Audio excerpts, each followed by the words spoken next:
Olá! Ora, cá estou eu mais uma vez para vos falar da vida e obra de um autor galardoado com o Prémio Nobel de Literatura.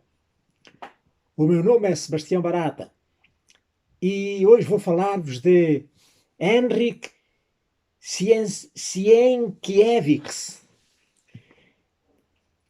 que é um prolífico romancista polaco, nascido em 1846 e falecido em 1916, que foi galardoado com o Prémio Nobel de Literatura em 1905. A sua obra mais conhecida é o Quo Vadis, que foi popularizado pelo filme homónimo de 1951 do realizador americano Mervyn LeRoy, que é, portanto, um dos filmes de maior sucesso da história do cinema. Pois bem, Henryk Sienkiewicz nasceu em Wola Orkiewska, uma localidade na parte russa da Polónia, a 5 de maio de 1846. E, como já disse, é o mais notável e prolífico escritor polaco da segunda metade do século XIX. A família do seu pai estava ativamente envolvida nas lutas revolucionárias pela independência da Polónia, que nessa altura, portanto, não era independente, o território estava dividido por vários países. E então este forte elemento patriótico teve uma grande influência na obra literária de Sienkiewicz. Ele estudou Direito, Medicina e mais tarde História e Literatura na Universidade lá da Polónia, mas não chegou a formar-se. Exerceu depois então a profissão de jornalista e a quantia escrevendo novelas e contos. E então o seu talento de escritor deu logo nas vistas, foi logo descoberto. Os seus primeiros trabalhos são esboços satíricos que revelam uma forte consciência moral e social. Em 1876, ele fez uma viagem à América e viajou até à Califórnia, e as suas impressões foram publicadas nos jornais polacos e foram muito favoráveis.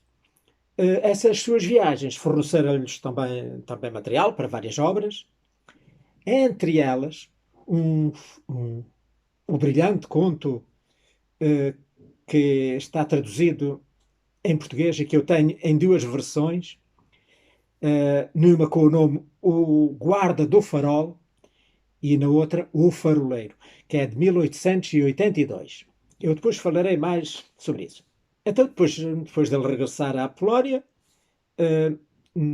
dedicou-se a estudos históricos e desses estudos resultou a sua grande trilogia sobre a Polónia de meados do século XVII, que é constituída pelos seguintes três romances. É A Ferro e Fogo, portanto, eu só digo os nomes traduzidos para português, mesmo que o livro não esteja traduzido em Portugal, porque o polaco, como compreendem, não é uma língua muito minha conhecida. A Ferro e Fogo, portanto, que foi datada em 1884, retrata a revolta de Khmelnytsky no século XVII, em que, portanto, a derrota a revolta dos cossacos da Ucrânia contra a Polónia. Então, esse romance serviu de base a um filme, dirigido por Jerzy Hoffman, que estreou em 1999 e que tem, portanto, o mesmo título, A Ferro e Fogo. A segunda obra dessa trilogia é O Dilúvio, que está traduzido em Portugal e a que eu tenho aqui, que é de 1886, que essa retrata a invasão da Polónia pela Suécia nesses meados do século XVII, e que também serviu de base a um outro filme, que também tem o mesmo nome, e que foi dirigido por Jerzy Hoffman e que estreou em 1974. Depois, o terceiro livro da trilogia é o Sr. Włodyjowski, que é de 1888, e que retrata a luta da Polónia contra o Império Otomano, que invadiu a Polónia entre os anos de 1668 e 1672. E que também foi passado a filme, que também o filme com o nome O Coronel Wolodyowski, que foi dirigido por Jerry Hoffman, também, como o outro, e que estreou em 1969. Ora, então estes três romances históricos que marcaram, digamos, o início da sua carreira literária a sério e que, portanto, o lançaram, foram continuados por outros romances, também, normalmente sempre da área dos romances históricos. A seguir, portanto, a esses romances, ele dedicou-se a obras mais contemporâneas, mais do seu tempo. E então publicou um com o nome Sem Dogma, em português, de 1891, que era um estudo psicológico de um homem decadente, sofisticado, e um outro, que era, em português, A Família Polanyi, de 1894. Esse era um romance camponês, situado no campo, na vida no campo. Ele, sendo jornalista, não é? Viajou por vários países e esteve também na Itália, de onde ele trouxe a inspiração para escrever o seu mais célebre romance, do qual eu já falei atrás, e que se chama o Quo Vadis, que foi publicado em 1895. Ora, o Quo Vadis retrata a perseguição aos cristãos no tempo de Nero, e também foi adaptado ao cinema, este mais do que uma vez até, a primeira vez em 1924, com realização de D'Annunzio, e depois a mais famosa e conhecida, que é de 1951, que é de Mervyn LeRay, que tem a participação do Robert Taylor no papel do Marcos Vinícius, personagem principal, e da sua apaixonada, Lígia, que é interpretado por Deborah Kerr, mas que tem num papel secundário, que foi realmente o que deu mais nas vistas e que as pessoas que veem o filme nunca mais esquecem, porque foi uma interpretação brutal do Peter Ustinov no papel de Nero, que lhe valeu ser nomeado para o Oscar do melhor ator secundário. Pronto, o Sienkiewicz continuou a escrever e voltou outra vez aos temas históricos da antiguidade, e então no romance seguinte, que foi publicado em 1900 e que em português seria Os Cruzados, que este é situado na Idade Média, no tempo das Cruzadas, né? E que narra a vitória dos polacos sobre os cavaleiros teutónicos.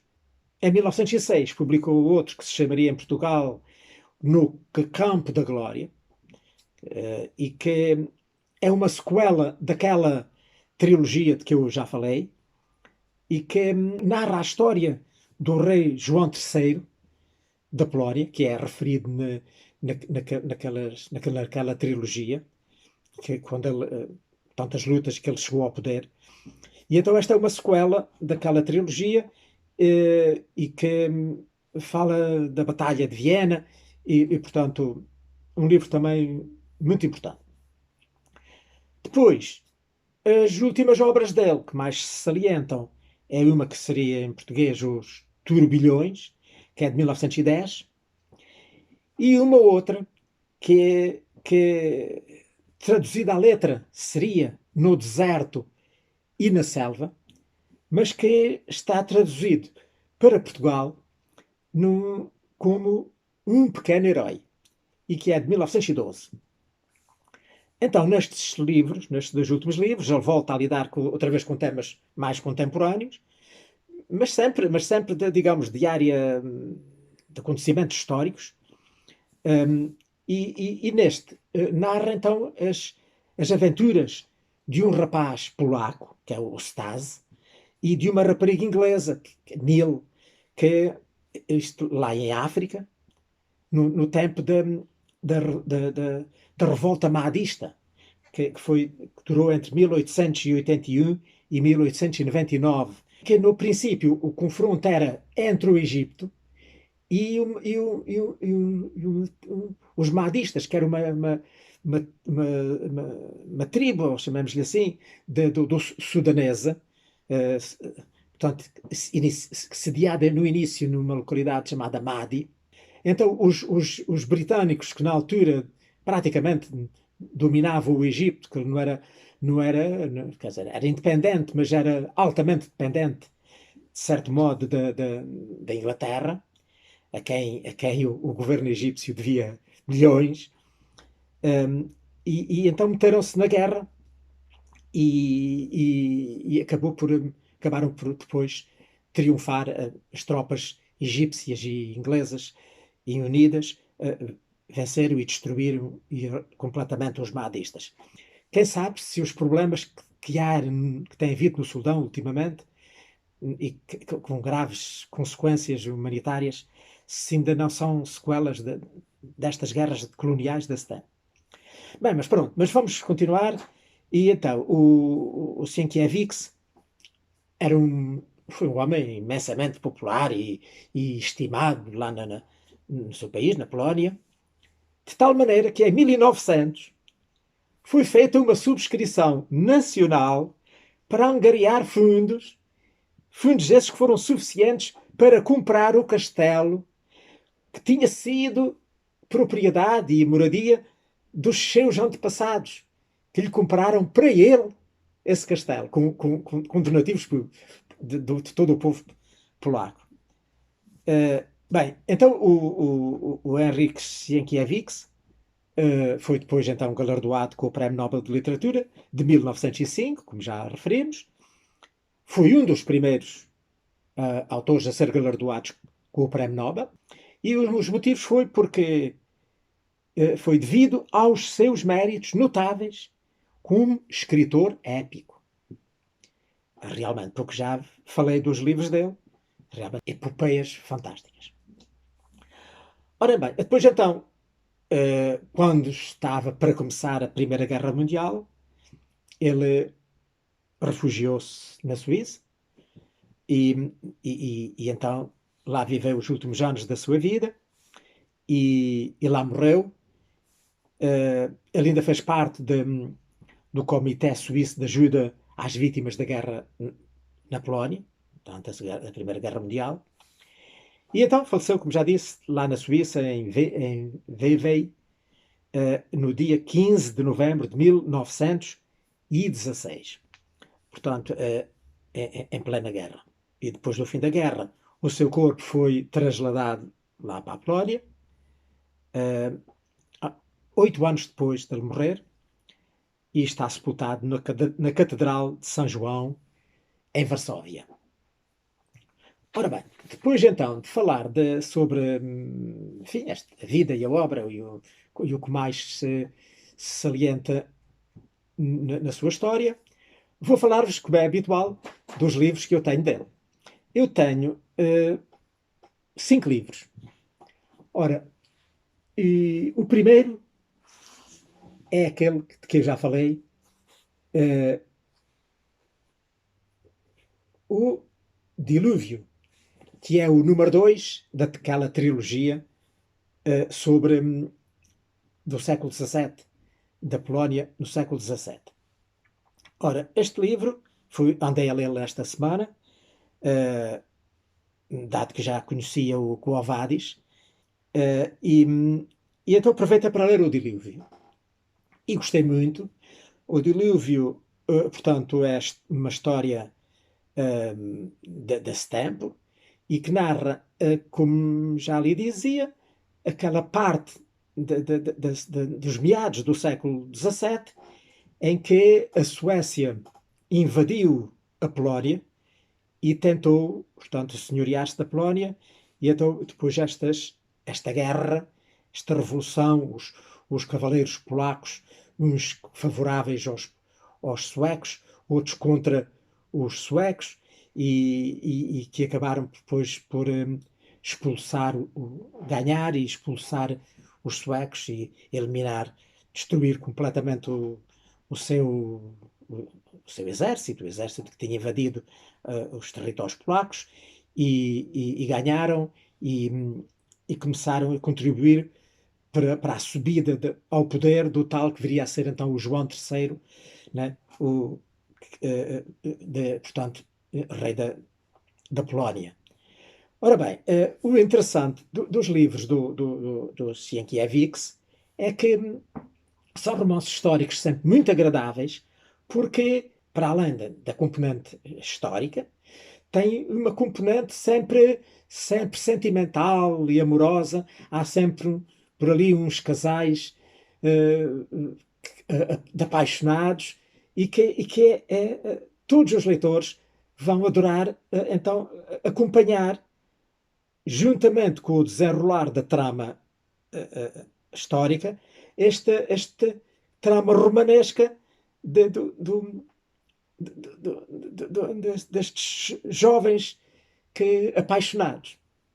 Ora então, aqui, neste livro, no Dilúvio, há um cavaleiro, um jovem cavaleiro, que se apaixona também por uma menina, herdeira de uma grande fortuna e neta de um grande general, e que depois os dramas, porque depois há desencontros, encontros e desencontros, porque a certa altura ele ainda se vira para o lado dos suecos e ainda acaba por ser considerado um traidor, mas depois acaba por voltar e redime-se e vem a ser o grande herói, um, enfim, tornou-se lendário. O avô desta menina, o Heráclito Bilevich, e que, entretanto, já era muito velhinho, morreu, e quando se abriu o seu testamento, leu-se as suas disposições. E eu vou ler então isso. Terminado o funeral, foi aberto o seu testamento, que instituía herdeira sua neta Alexandra, colocando de parte o lugar de Liubich e pondo-a até ao seu casamento sob a tutela de toda a nobreza de Lauda, a qual, dizia o testamento, me tinha dado tais provas de carinho que não duvido que aceitará velar pela órfã nestes tempos de maldade e corrupção, em que nenhuma mulher pode estar segura perante a libertinagem dos homens e viver em paz. Preservem, pois, a órfã de todo o mal para honrar a minha memória. Cuidem, além disso, de que a minha neta goze livremente da minha herança, exceção feita à aldeia de Liubich, que lego e transmito ao cavaleiro de Orsha, a fim de que possa tomar posse dela sem qualquer obstáculo. Para que ninguém se surpreenda desta minha predileção por Andrés Kmita, e acho nesta minha última vontade uma injustiça para com a minha neta Alexandra, devo dizer que, desde a sua infância até à sua morte, me uniu uma fraternal amizade com o pai de Andrés. Nessa ocasião, combinámos, segundo o antigo costume, que os nossos filhos, isto é, Andrés e Alexandra, se casariam a fim de que a sua descendência crescesse no santo temor de Deus e para bem da pátria, que é o mais ardente desejo. Assim, é minha vontade que minha neta se case com Andrés Kmita, salvo o caso, que Deus não permita, de um cavaleiro de Orsha manchar a sua reputação com más ações e deste modo desonrar o seu nome. Ainda que este perdesse todos os seus bens, inclusivamente Liubich, o que poderia suceder facilmente, isto não impediria o casamento de ambos. Mas se por especial graça de Deus a minha neta preferir oferecer a virgindade e vestir o hábito de freira, de bom grado aprovo a sua resolução, porque o culto de Deus se antecipa ao culto do homem. Heráclito dispôs desta forma a sua fortuna e de sua neta, sem que ninguém se mostrasse surpreendido. Ora, portanto, este foi o princípio da história. Portanto, elas estavam destinadas desde crianças, pelas tradições familiares, né, de se unirem como herdeiros de dois grandes amigos, e depois cresceram já a pensar que o seu destino era casarem-se, mas depois, como já disse, veio dar muitos encontros e desencontros. É de facto um espetáculo, é de uma grande. Dá muito prazer ler este livro, porque acompanhamos o seu romance, os seus amores e os desamores, até ao final, e já vos digo que tudo acaba muito bem. Ora bem, depois então temos o famoso Quo Vadis. Eu, entretanto, aproveitei para estar a rever o filme, que já não via, talvez já mais 30 ou 40 anos, e já me tinha esquecido de uma grande parte. Eu gostava agora de vos ler aqui também uma pequena passagem do Quo Vadis, que é a razão de ser deste nome. Porquê? Quo Vadis? Ponto de interrogação.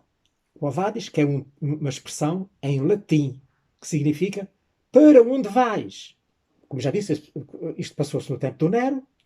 O Nero, que foi um grande inimigo dos cristãos, que estavam já a espalhar-se fortemente pela cidade de Roma, e que já havia até muitos patrícios e, portanto, cidadãos romanos de valor e de importância a converter-se ao catolicismo, portanto, estavam os deuses tradicionais em perigo e toda a sua tradição e cultura em perigo, não é?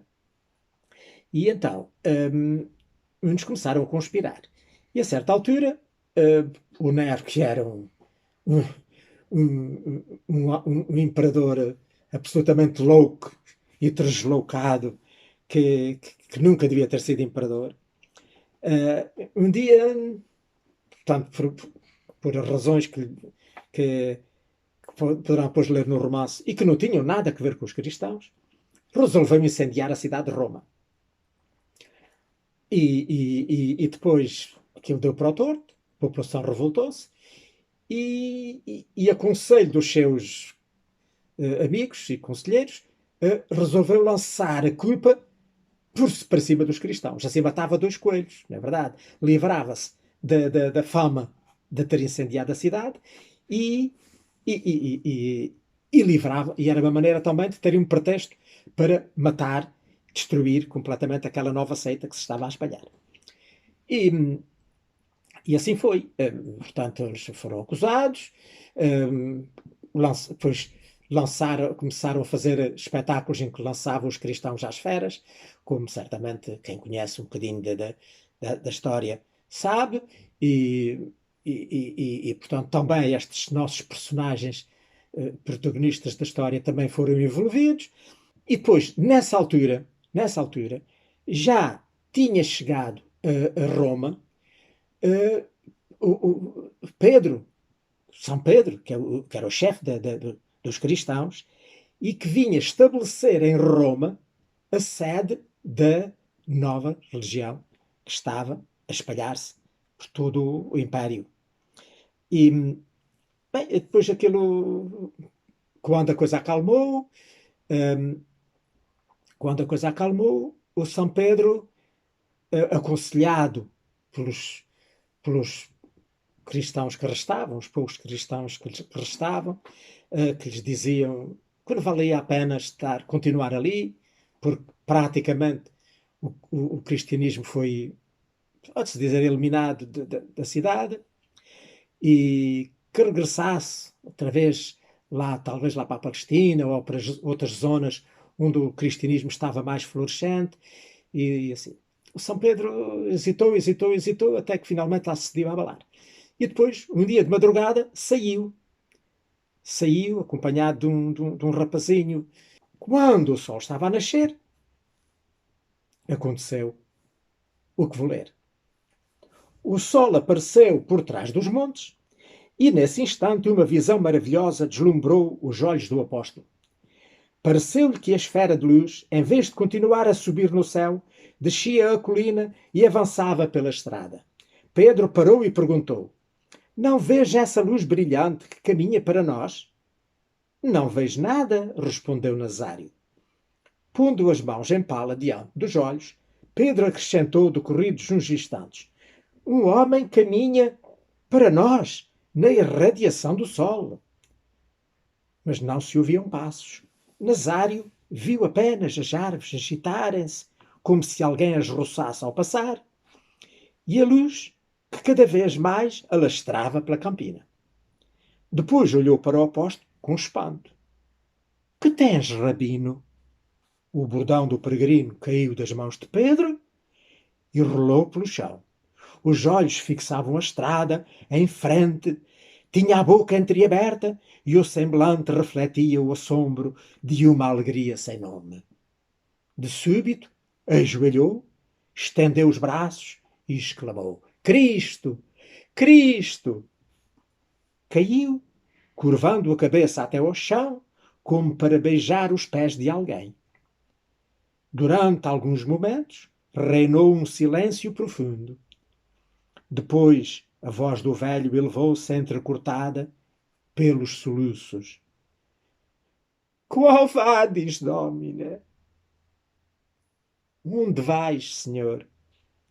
Nazário não ouviu a resposta, mas aos ouvidos de Pedro soou uma voz doce que lhe respondeu: Visto que abandonas o meu povo, vou a Roma para ser crucificado outra vez.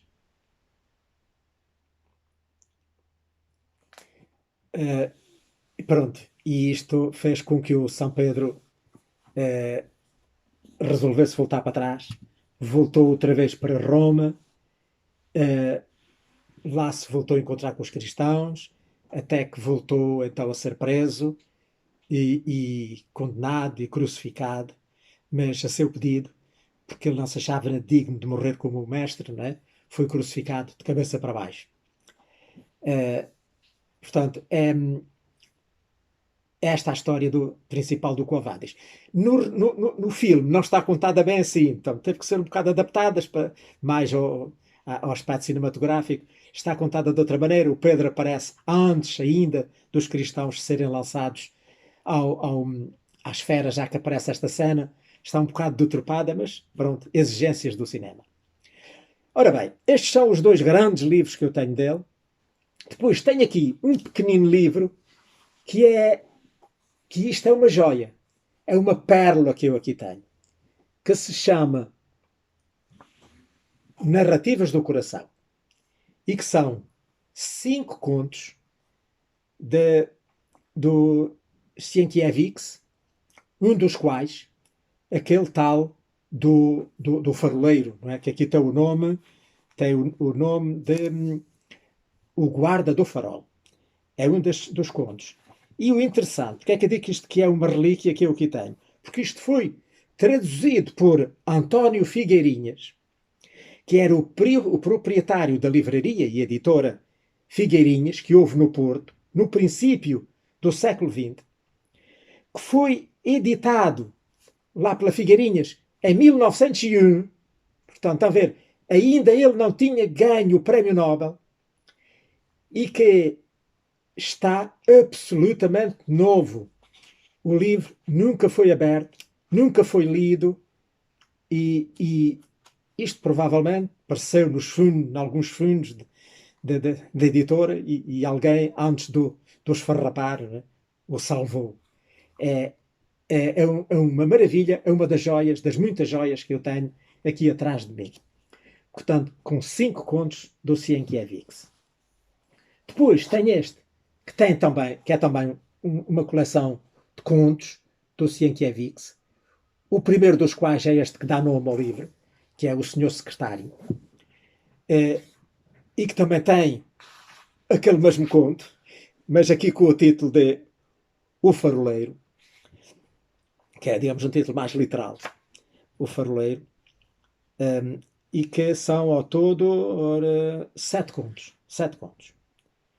Portanto, o senhor secretário, portanto, que já disse dá o nome ao livro, o organista, Bem-vinda, o faroleiro, Ianco, uma comédia de erros e o velho criado. Pronto, 7 contos, muito interessante. Isto foi um livro que foi editado juntamente com o jornal, com a revista, a Grande Reportagem, que se portanto, publicou aqui há muitos anos, a Grande Reportagem, e cujo copyright era da Cavalo de Ferro, e que terá cedido os direitos para fazer parte desta, que era uma coleção que a Grande Reportagem um, fez de livros, um de cada país, digamos. Ora bem, e depois então, para terminar, tenho este aqui, que em português tem o nome Um Pequeno Herói, mas que traduzido à letra significava No Deserto e na Selva. Mas enfim, olha, a tradução portuguesa resolveram dar-lhe este nome, Um Pequeno Herói.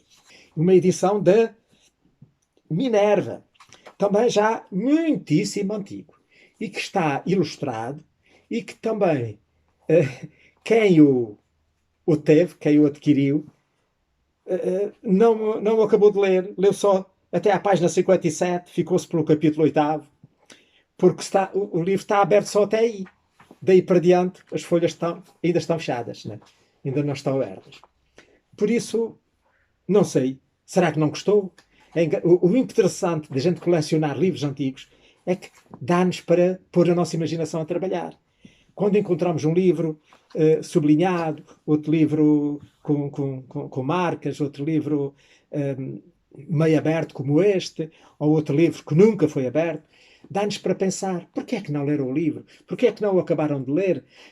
Porquê é que sublinharam esta passagem e não sublinharam aquela? Etc, etc. É de facto fantástico estas leituras. Pronto, este livro, como já ali aflorei, narra tantas umas aventuras, tanto que aqui, pelas imagens e pelas ilustrações, certamente que o considero um livro juvenil, de literatura juvenil, e narra as aventuras lá nessa tal guerra, que eu já falei, da guerra madista, não é? Lá no Sudão, entre uma jovem inglesa e um jovem polaco. Pronto, olha, eu por aqui fico por hoje, e se Deus quiser e tiver vida e saúde, para a semana cá estarei de novo, para vos falar outra vez de outro autor, de mais um autor galardoado com o Prémio Nobel. Espero que tenham gostado. Até à próxima.